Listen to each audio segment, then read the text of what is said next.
Hello everyone, সবাইকে আরও একবার স্বাগতম আমাদের ডেইলি ভোকাবুলারির আরেকটি নতুন এপিসোডে। যারা খুব সহজেই ভোকাবুলারি শিখতে চান তাদের জন্য এই ভিডিওটি। তো চলুন আর কথা না বাড়িয়ে শুরু করি। তো আজকে আমাদের প্রথম যে শব্দটা সেটা হচ্ছে ব্রোশার।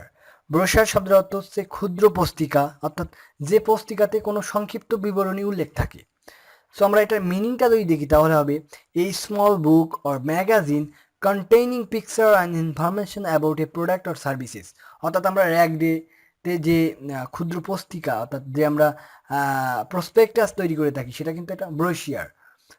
সো ব্রোশিয়ার যেটার একটা সেন্টেন্সে ইউজ করতে পারি যে a brochure is an informative paper document that can be folded into a template, pamphlet or leaflet. So brochure এর কিছু সিনোনিমস হচ্ছে pamphlet, booklet, prospectus and catalogue. পরের শব্দটি হচ্ছে ইনক্রেডিবল। ইনক্রেডিবল শব্দের অর্থ অবিশ্বাস্য, যেটা বিশ্বাস করা যায় না, যেটা সত্যি অবিশ্বাস্য। সো আমরা বলতে পারি সামথিং ইম্পসিবল টু বিলিভ, অর্থাৎ যেটা অবিশ্বাস্য। সো পিকচারে দেখতে পাচ্ছেন একটা ছবি যেটা আসলেই সত্যি ইনক্রেডিবল একটা প্লেস। পৃথিবীতে এই ধরনের অনেক ইনক্রেডিবল প্লেসেস আছে, যেমন বারমুডা ট্রায়াঙ্গেল, সেটা একটা ইনক্রেডিবল প্লেস। সো আমরা বলতে পারি there are a lots of incredible places existing in the world, অর্থাৎ পৃথিবীতে অনেক ইনক্রেডিবল জায়গা আছে যেটা বিদ্যমান। সো আমরা কিছু সিনোনিমস দেখতে পারি আনবিলিভেবল, আনইম্যাজিনেবল, ইম্পসিবল। সো ইনক্রেডিবল শব্দের অর্থ হচ্ছে অবিশ্বাস্য। সো আমাদের পরের যে শব্দটি সেটা হচ্ছে ম্যাট্রিমনি। শব্দের অর্থ হচ্ছে বিবাহ, বিবাহ, বিয়ে, পরিণয়, অর্থাৎ বিবাহ বন্ধনে আবদ্ধ হওয়া। সো আমরা মিনিংটা যদি দেখি তাহলে হবে the stage of being married or marriage, অর্থাৎ বিবাহ বন্ধনে আবদ্ধ হওয়া। আমরা একটা সেন্টেন্সে ইউজ করতে পারি they were join together in holy matrimony, অর্থাৎ তারা শুভ বিবাহ বন্ধনে আবদ্ধ হয়েছে। So synonyms marriage, wedlock, union, conjugal bond.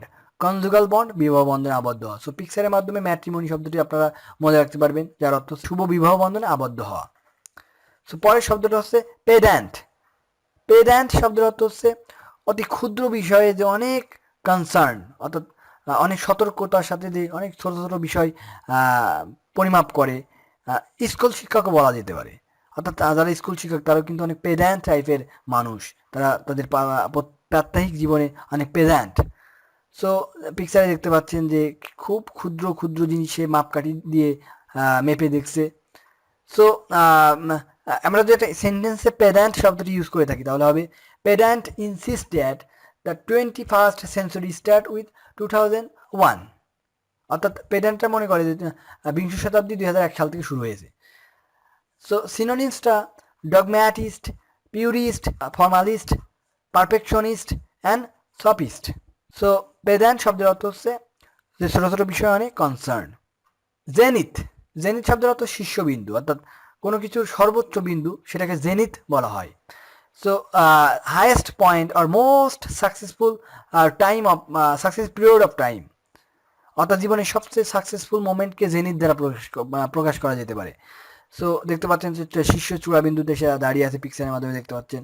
So আমরা একটা সেন্টেন্স ইউজ করতে পারি যে Alamin was the zenith of her profession when he won both a Golden Globe and Academy Award in the same year, অর্থাৎ একই বছরে আলামিন যখন গোল্ডেন গ্লোব এবং একাডেমিক অ্যাওয়ার্ড জয় করলো তখন সে তার ক্যারিয়ারের সর্বোচ্চ শীর্ষবিন্দুতে অবস্থান করছিল।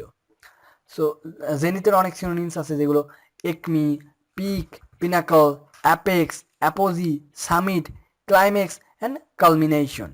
এভাবে আপনারা এই খুব সহজেই পিকচারের মাধ্যমে ভিজুয়ালাইজেশন করে এই 5টি শব্দ মনে রাখতে পারবেন। সো আমাদের এই ভোকাব টিউটোরিয়ালটি যদি আপনাদের ভালো লেগে থাকে তাহলে অবশ্যই আমাদের চ্যানেলটি সাবস্ক্রাইব করবেন।